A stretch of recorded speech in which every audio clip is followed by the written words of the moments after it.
कहानी शुरू होती है सिंधु नगरी से, एक सुंदर, समृद्ध और शांत राज्य जहां राजा वीरेंद्र सिंह शासन करते थे। राजा न्यायप्रिय, बुद्धिमान और प्रजा के बहुत प्यारे थे। उनकी एक ही संतान थी, राजकुमारी रतन प्रभा, जो अपनी सुंदरता और बुद्धिमत्ता के लिए पूरे राज्य में प्रसिद्ध थी। राजकुमारी का चेहरा इतना तेजस्वी था कि लगता था जैसे चांद धरती पर उतर आया हो। वो दयालु, विनम्र और सबकी मदद करने वाली थी। राजा अपनी बेटी से बहुत प्रेम करते थे, क्योंकि रानी का देहांत रतन प्रभा के जन्म के तुरंत बाद ही हो गया था। एक रात राजा वीरेंद्र सिंह को एक अजीब सपना आया। उन्होंने देखा कि एक दैवी स्वर उनसे कह रहा है, राजा वीरेंद्र, तुम्हारे राज्य पर एक बड़ा संकट आने वाला है। इस संकट से केवल तभी बच पाओगे जब तुम उस कन्या से विवाह करोगे, जिसके शरीर पर सूर्य का निशान होगा। राजा नींद से घबराकर उठ बैठे। उन्होंने तुरंत अपने राजपुरोहित को बुलाया और सपना बताया। पुरोहित ने कहा, महाराज, यह दैवी संकेत है। आप खोज शुरू करें। शायद देवी स्वयं किसी रूप में आपके राज्य की रक्षा चाहती हो। अगले ही दिन राजा ने आदेश दिया कि पूरे राज्य में ऐसी कन्या को ढूंढा जाए जिसके शरीर पर सूर्य का निशान हो। कई महीने बीत गए।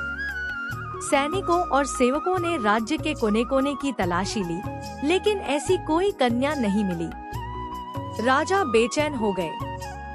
हर दिन उन्हें वही सपना आता, वही आवाज, वही चेतावनी।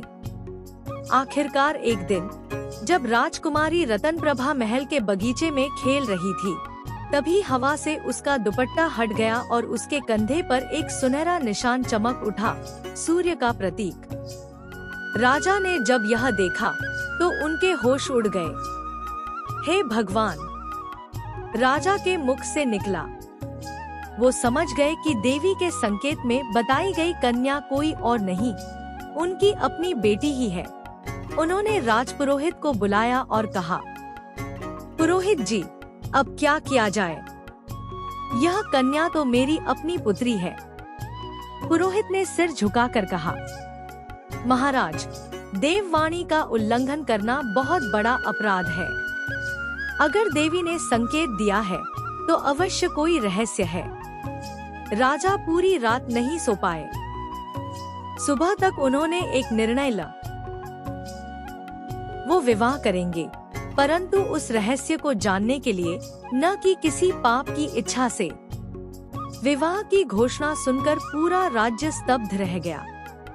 लोग फुसफुसाने लगे, राजा ने क्या पागलपन कर दिया है? अपनी बेटी से विवाह?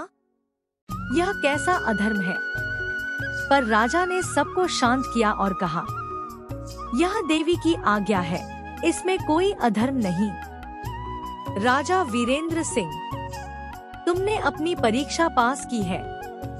यह कन्या तुम्हारी पुत्री नहीं, बल्कि देवी सूर्य प्रभा का अवतार है। उसे विवाह के रूप में सम्मान देकर तुमने अपने राज्य को महाविनाश से बचा लिया है।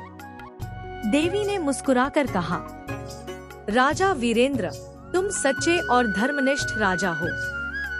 यह विवाह केवल एक प्रतीक था, पिता और धर्म के बीच की परीक्षा का। तुमने लोभ या मोह में नहीं, बल्कि सत्य में विश्वास किया। इसलिए तुम्हारा राज्य सदा समृद्ध रहेगा।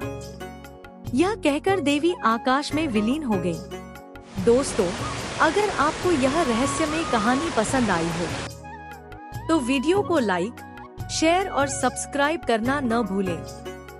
मिलते हैं अगली कहानी में एक नए रहस्य, एक नई सीख के साथ।